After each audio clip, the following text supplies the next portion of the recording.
Yo, what's going on, guys? Chris Bone here, Overtime Athletes, continuing on with our Elite Vertical series. In the last video, we discussed some of the principles that you need to be doing within your actual programming and basically the best periodization for developing an elite vertical jump. Now, there's many ways to skin a cat, but what I'm sharing with you is my most recent findings as I've been continuously in the trenches, perfecting my craft, and really just trying to squeeze the juice and maximally challenge guys' ceilings of really developing an elite vertical jump.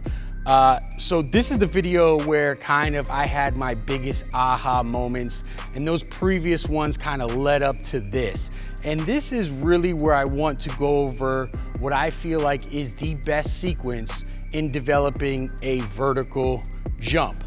So to get right into it, if you guys are not familiar, the program that I came out with 5 years ago was called the Flight System. And at that time, what I did was I paired essentially, all what I've amassed from my plyometrics and jump training, and I hit a plateau at 40 inches, and I discovered Triphasic Training by Cal Dietz. And that got me over my 40-inch vertical and actually got me a 44-inch vertical jump. And essentially what that is it was a style of training of block periodization, right? Based off the principles that I discussed in the last video, where essentially you train eccentric, right? This is a resistance training. You maximally stress the eccentric phase, right? The lowering phase. And then after that, you move to isometric, where essentially if you were performing a squat, you would pause.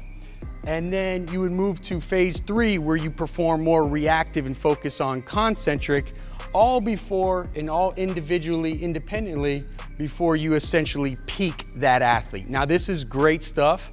It's absolutely amazing. I've been utilizing this within my athletes off season over the past 5 years since I've came out with the program. But as a coach, it's continuously trying to push the boundaries. And to tell you a quick story, actually one day I was beginning training for my football guys, and I was looking back. If you've ever been in my office, I have a bookshelf. It's kind of like a library of all these programs I've ever accumulated over the past 20 years. And I revisited a program that I received from a coach named Jay Schroeder, who was essentially my strength and conditioning coach at the time when I was playing football out in Arizona. And when I looked back at that sheet, I realized my first phase with him, here I am, this collegiate football player, and I'm just a workhorse, right? Like, I was all about grinding out reps and just sprinting and jumping until the sun came down.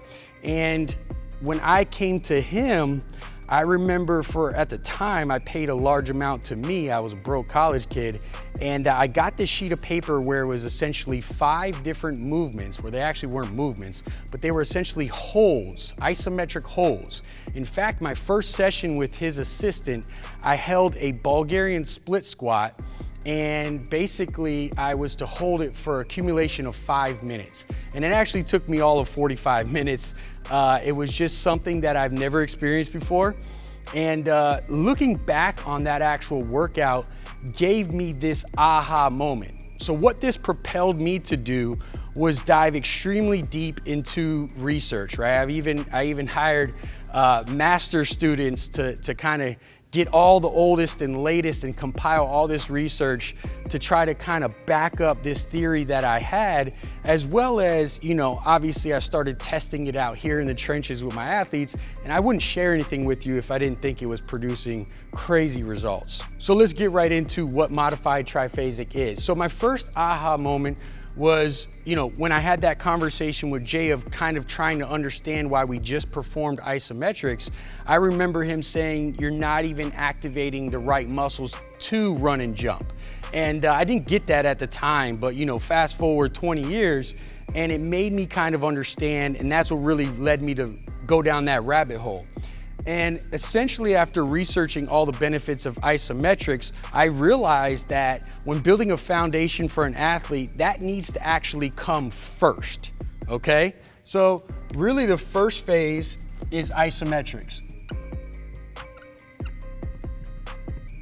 And let me, I'll go deeper into videos and explaining why, but if I use that same race car metaphor, if you want to solidify your frame and your suspension, right, to be able to then lead to adding more horsepower and upgrading your brakes, you need to focus on that frame first, right? And that's really what isometrics do, because although they activate from a performance perspective and really turn on your motor units, right, it also is shown to increase your tendon stiffness better than any other modalities here, even basic true plyometrics.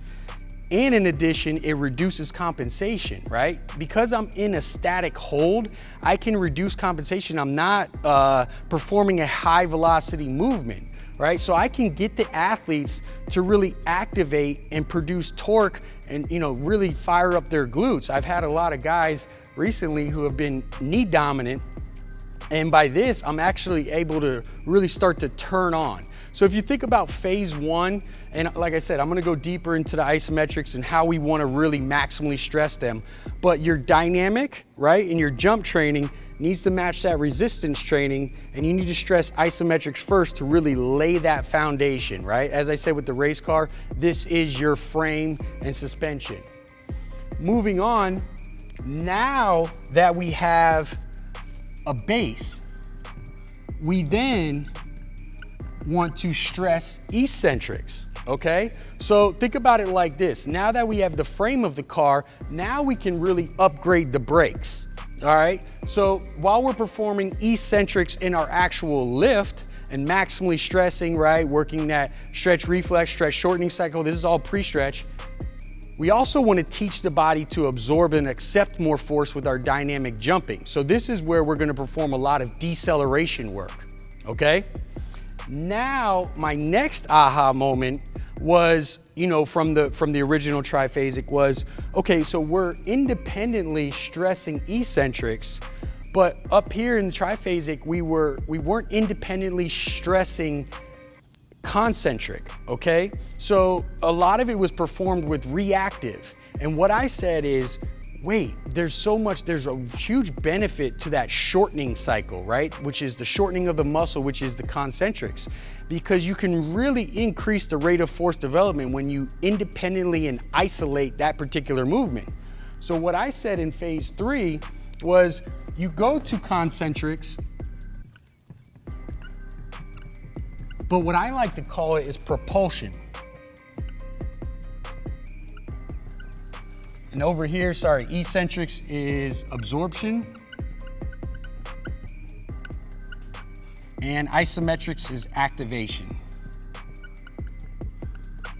So again, going back to propulsion, the big thing was okay, we independently stress the pre-stretch, but we don't actually independently stress the shortening, okay? So there's a series of things that you could do. For instance, think about a box squat, right? You're coming down onto the box, you're completely relaxed, you're not using that pre-stretch and all the things that are associated and the benefits associated with creating that kinetic energy, or even on your jumping, right? If I were to do a seated box jump, we eliminate that pre-stretch. And we focus purely on coming and producing force with no counter movement. So if you stress that independently, you can really get that athlete to overall increase their rate of force development independently. So this is the sequence of where really that, like I said, those aha moments. And then after stressing propulsion, then we can peak. And essentially what peak is where we accumulate and put everything together. And this is where you can really stress the body and the athlete is ready to perform true plyometrics. And not just true plyometrics, but high intensity plyometrics. This is where they can really rebound off of boxes and then jump up onto the next one and really perform continuous. Now in the last video I discussed, throughout this entire thing, you're still performing low level, low stress specific jumps, right? You still need to jump to get better at jumping. However, if we stress these modalities independently and we match our strength training with our dynamic jump training, I've seen amazing results amazing results in my athletes. It was kind of like immediately after isometrics and really focusing on hard stressing that modality. Right after that, it's like they're brand new athletes. So again, I just wanted to share, based off those principles, that proper sequence with you. Like I said, this is more for that athlete who really wants to test those boundaries within their, genetic capacity. I think this is the best sequence that I've seen and came across, and that's why I'm just so excited to be able to share this with you guys and be able to kind of share my findings with you guys as I go along and evolve as a coach.